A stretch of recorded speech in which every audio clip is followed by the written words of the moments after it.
Recycled bottles and your attic have in common? Nothing, says you. Well, you're wrong, and I'm on my way over to Clondalkin, where all will be revealed. Recycled plastic bottles have many uses. So, when it comes to the weekly shop, how can we contribute to the environment? How do we know what products and services on offer are truly green? How do we know, and who can we ask? This month's episode.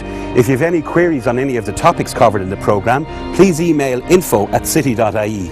Thanks for watching, and see you next time. For those of you who are sad enough to join me this morning with a cup of coffee, and by the way, I am going to go off dairy, I'm going to go off milk. Welcome to Marco's Morning Musings. Today I'm going to tell you how I got into television for an all too brief but really stuck with me period of time.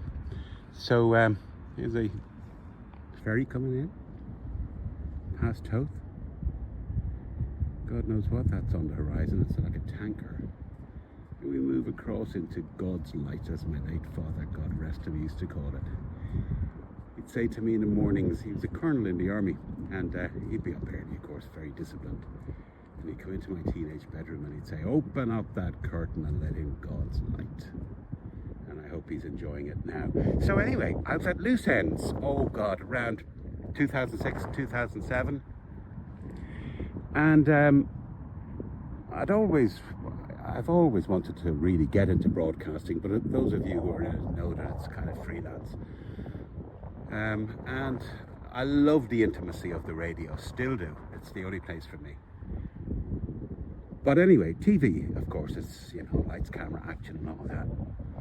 So I said to my wife one day, you know, I was being Mr. Mum at the time. I was looking after the kids while she was in the corporate world.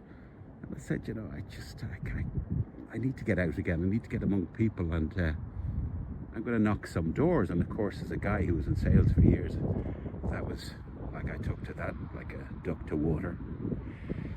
And I went and I knocked on the door with a concept. Do you remember The Secret? Remember The Secret? It was big at the time. And I said, you know, maybe we could do something on TV, you know. It's just an idea for a programme, as Alan Partridge would say.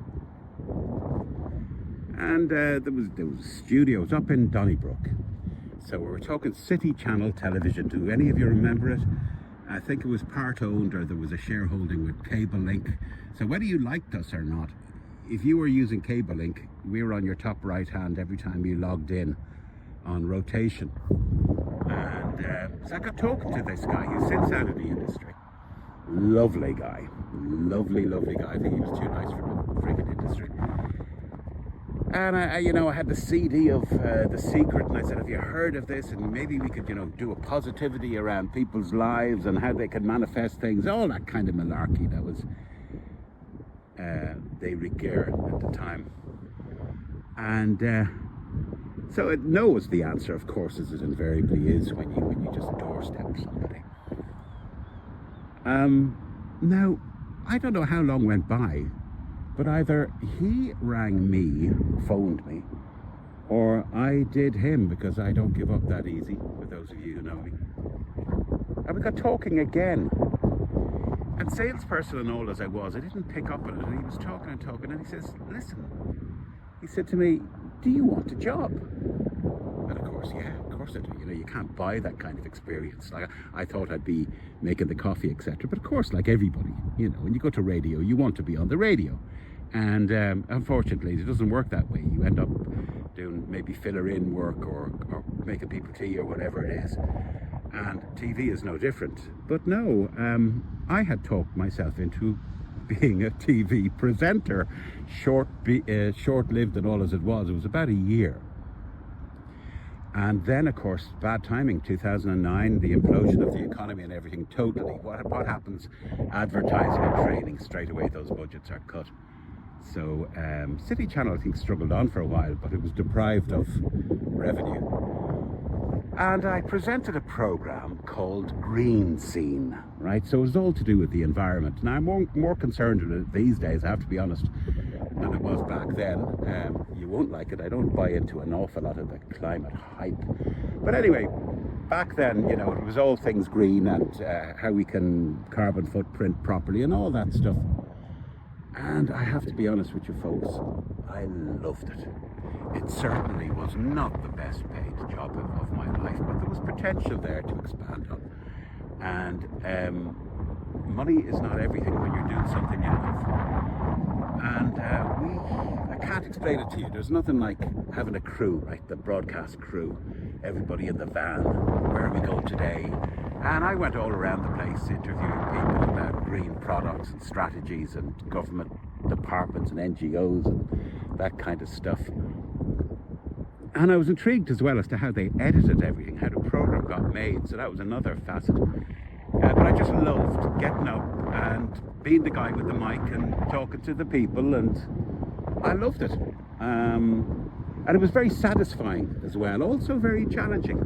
I remember I had that crew one morning, and we were around, do you really want to hear this? But anyway, we were around Temple Bar, and we were to meet somebody, and I had arranged it all, because I was Mr. Organizer, and I had it all, and next minute the fucking phone went, and he cancelled, you know, he didn't even give me, something had happened anyway, maybe it was just production staff, and I think I just made up, let's go Vox Pop, something like that. I couldn't keep everybody there. We were having breakfast when the phone rang, and I really felt, you know, responsible for that. But anyway, you know, you live and you learn.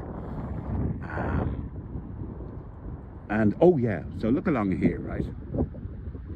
So here we are, Merrion Strand, and we were filming here one day.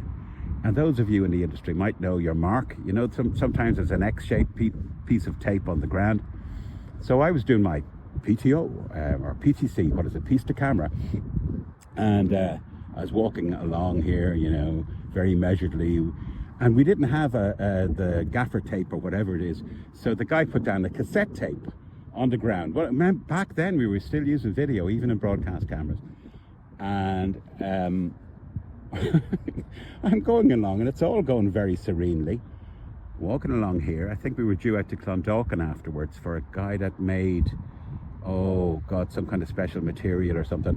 But by the way, folks, we did everything we did. I was in attics, I was on top of buildings, but anyway, on this day, there I was promenading along here. And the next minute, we hear this almighty crash. And what it was that a little disabled man in a wheelchair, a motorised one, had ran over my cassette box. I still think about it. Yeah, it loses a lot in translation. You had to have been there. But just little weird things like that would happen. And also, there was a producer, and I just name her, give her her first name, Olive. And I learned so much from Olive. She was great. The big thing I learned on television as well, especially if it's not live, is if you know, you're going along and it's all going well and then you goof up. Two things. You don't shout at effing blind, because that can take the ear off whoever's on sound. And also, it's just a practice. And Olive used to say, great, now that you know you've got it practiced, now you've got it rehearsed. You've got it rehearsed, so go into the next take and make it better. And invariably it always was. So thank you, darling Olive. I think you were in RTE the last time I heard of you. Anyway, that's me done for the day. The next thing I might think about talking to you about was how I met this really impressive guy in business who turned out to be anything but what he appeared. So stay tuned. Meanwhile, back on the ranch, if anyone wants to contact me, I'm sad enough that I'm looking for people to talk to, because the voiceover stuff is getting very, very, very isolated. I need to be out and about with people. Talk to you soon. Bye.